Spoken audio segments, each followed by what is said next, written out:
महिला व मुलींवर होणाऱ्या अत्याचारांच्या घटनांची तात्काळ माहिती पोलिसांना मिळावी आणि मुलींच्या सुरक्षेचा प्रश्न सुटावा यासाठी बुलढाणा जिल्ह्यातील खामगाव शहरात पोलिसांकडून शाळा, कॉलेज आणि वर्दळीच्या ठिकाणी तक्रार पेट्या लावण्यात आल्या होत्या। याचा फायदाही खूप झाला। मात्र हा उपक्रम राबवणाऱ्या तत्कालीन ठाणेदाराची बदली होताच या पेट्यांचे कुलूप कधी उघडलेच नसल्याने शहरात मुली व महिलांच्या छेडखानीत पुन्हा भरमसाठ वाढ झाली आहे। तक्रार पेट्या धूळ खात आहेत। बुलढाणा जिल्ह्यातील खामगाव शहरामध्ये तत्कालीन ठाणेदार उत्तमराव जाधव यांच्या माध्यमातून संपूर्ण शहर परिसरामध्ये कॉलेज समोर बसस्थानक परिसरात महिलांच्या सुरक्षेसाठी तक्रार पेट्या लावण्यात आल्या होत्या।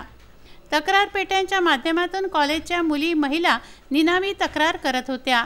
महिला अथवा विद्यार्थिनींवर होणाऱ्या अत्याचारांची माहिती मिळण्यासाठी या तक्रार पेट्या असून तक्रार पेटीत मुलींनी त्रास देणाऱ्या व्यक्तीची तक्रार लिहून ठेवल्यास त्या मुलीची माहिती व नाव गुप्त ठेवून अत्याचार करणाऱ्याला धडा शिकवला जात होता। त्या तक्रारी आठवड्यातून एक वेळेस उघडून त्या तक्रारींची शहानिशा करून आरोपी विरुद्ध प्रतिबंधक कारवाई करण्यात येत होती।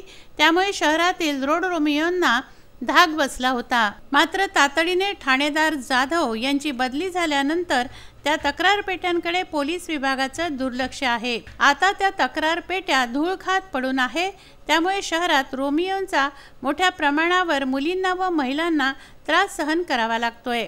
खामगाव शहरातील शाळेच्या विद्यार्थ्यांची मागणी आहे की लवकरात लवकर तक्रार पेटी पोलीस विभागाने पूर्ववत सुरू कराव्या। योग्य आहे आणि कुठेतरी त्या तक्रार पेटींची संख्या आता कमी झालेली आहे। जशा प्रकारे तुटफूट झालेल्या आहेत, काहींवर धूळ वगैरे बसली आहे, त्यामुळे त्या काही कामात न येता मुली घाबरून आहेत।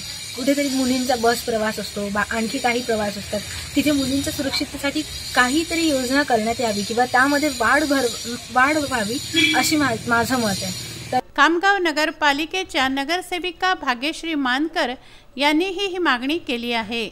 UK जाधव साहेबांनी जो उपक्रम केला होता, पोलीस स्टेशन अंतर्गत तक्रार पेट्या सर्व शाळा, महाविद्यालय या ठिकाणी टाकण्यात आलेल्या होत्या, लावण्यात आलेल्या होत्या।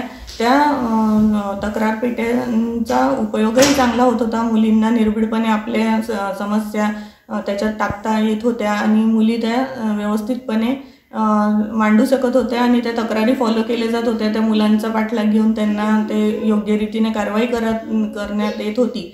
पण काही दिवसांपूर्वी त्या तक्रार पेट्यांची अवस्था अगदी खराब झालेली आहे, त्या धूळखाट पडलेल्या आहेत। तर त्यांचं फॉलोअप घेऊन मागोवा घेऊन त्या तक्रार पेट्या पुन्हा सुरू करण्यात याव्या आणि त्यांचा उपयोग हा मुलींच्या सुरक्षिततेसाठी असल्यामुळे मुलींना तो उपयोग घेता यावा असे मी पोलिसांना, खामगाव पोलीस स्टेशनला विनंती करते आणि त्यांनी हा उपक्रम पुन्हा सुरू करावा अशी मी मनपूर्वक विनंती करते। धन्यवाद। विदर्भ न्यूजसाठी बुलढाण्याहून मोहम्मद फारूक यांचा हा रिपोर्ट।